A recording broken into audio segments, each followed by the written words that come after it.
Assalamualaikum anak soleh dan soleha. Bagaimana kabar kalian? Semoga kalian dalam keadaan sehat dan dalam lindungan Allah Subhanahu wa Ta'ala. Selain ngajar bahasa Indonesia, Bu Widya ngajar PKN, tapi hanya di kelas Ar-Rofi. Untuk kelas yang lainnya yang mengajar PKN adalah Bu Tri. Oke, kita langsung ke materi saja ya. Materi pembelajaran PKN tema 1 yaitu tentang sila Pancasila dan penerapannya. Ya, kemudian Pancasila berasal dari bahasa Sangsekerta, yaitu panca artinya 5 dan sila berarti asas. Jadi Pancasila itu berarti sebuah rumusan berisi 5 asas yang digunakan oleh bangsa Indonesia untuk pedoman dalam kehidupan berbangsa dan bernegara. Jadi itulah alasan kenapa Pancasila dijadikan dasar negara. Lambang negara Indonesia adalah Garuda Pancasila yang di dalamnya terdapat 5 lambang Pancasila beserta maknanya. Kelima simbol tersebut adalah bintang, rantai, pohon beringin, kepala banteng, padi, dan kapas. Lanjut ya. Ada yang masih ingat bunyi dari sila pertama? Ya, kita sebut sama-sama ya. Bunyi Pancasila sila pertama adalah ketuhanan yang Maha Esa, yang dilambangkan oleh gambar bintang. Maknanya adalah bangsa Indonesia percaya adanya Allah Subhanahu wa Ta'ala. Lambang bintang itu dapat diartikan sebagai sebuah cahaya. Cahaya tersebut seperti layaknya Tuhan yang menjadi cahaya bagi setiap manusia. Contohnya, beribadah menurut agama dan kepercayaan masing-masing, menghormati antar umat beragama, dan lain-lain. Jadi kalau misalnya kalian mempunyai tetangga yang berbeda agama, kita tidak boleh mengejeknya. Lanjut ya. Untuk sila kedua bunyinya kemanusiaan yang adil dan beradab, dilambangkan oleh gambar rantai, di mana mempunyai makna bangsa Indonesia menjunjung tinggi harkat dan martabat tanpa membeda-bedakan agama, suku, dan budaya. Gambar rantai itu sendiri mempunyai makna atau menandakan bahwa hubungan manusia yang saling membantu satu sama lainnya. Contohnya, saling menghargai dan menyayangi sesama manusia, ikut serta dalam kegiatan kemanusiaan. Contohnya misalnya kegiatan kemanusiaan itu menolong korban banjir. Misalnya kita bisa menyumbangkan makanan, uang, pakaian, dan lain sebagainya. Oke, kita lanjut ke sila yang ketiga. Sila yang ketiga berbunyi Persatuan Indonesia yang dilambangkan oleh pohon beringin.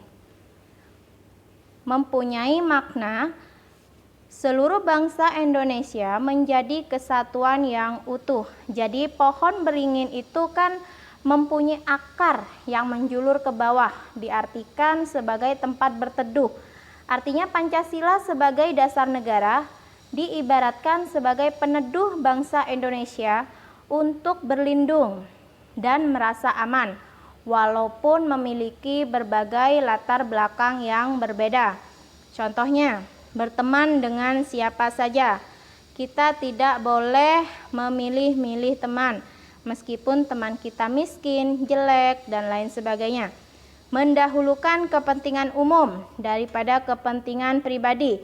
Contohnya, tidak merokok di tempat umum atau mengikuti pemilihan umum demi kepentingan negara. Ya, kita lanjut ke sila yang keempat. Berbunyi, kerakyatan yang dipimpin oleh hikmat kebijaksanaan dalam permusyawaratan perwakilan yang dilambangkan oleh banteng memiliki makna mengepentingkan negara dan masyarakat, di mana banteng merupakan hewan sosial yang suka berkumpul, seperti halnya musyawarah, di mana orang-orang harus berkumpul untuk mendiskusikan sesuatu. Contohnya, mengadakan musyawarah untuk mencapai mufakat. Misalnya, contohnya di dalam keluarga kita. Di dalam keluarga ada 4 orang, ayah, bunda, kakak, dan adik. Nah, misalnya kita ingin menentukan liburan, otomatis kita harus bermusyawarah. Biasanya ada yang ingin ke pantai, ada yang ingin ke kebun binatang, dan lain sebagainya. Makanya dibicarakan dulu agar mencapai suatu mufakat. Ingin pergi kemanakah kita? Gitu ya, paham ya? Contohnya lagi misalnya memilih ketua RT. Nah, itu kita harus berkumpul untuk musyawarah untuk memilih ketua RT di kampung kita. Selanjutnya, sila yang kelima bunyinya adalah keadilan sosial bagi seluruh rakyat Indonesia dan dilambangkan oleh padi dan kapas yang memiliki makna bersikap adil kepada sesama, di mana padi dan kapas itu sendiri melambangkan dua hal yang dibutuhkan manusia demi bisa bertahan hidup. Padi melambangkan ketersediaan makanan, sementara kapas ketersediaan pakaian, yang merupakan kebutuhan pokok semua masyarakat Indonesia tanpa melihat status maupun kedudukannya. Contohnya adalah bekerja keras. Kita tidak boleh bermalas-malasan. Bersikap hemat, artinya kita menabung. Beda ya sama pelit ya. Hemat itu beda sama pelit dan lain sebagainya. Ya, cukup sekian dari Bu Widya. Semoga materi yang Bu Widya berikan bermanfaat dan kalian bisa paham. Tetap semangat belajar di rumahnya. Semoga kita segera kembali lagi ke sekolah seperti sedia kala. Amin amin ya rabbal alamin. Dan terima kasih untuk ayah bunda yang sudah mendampingi anak-anak dalam proses belajar mengajar daring ini. Cukup sekian. Wassalamualaikum warahmatullahi wabarakatuh.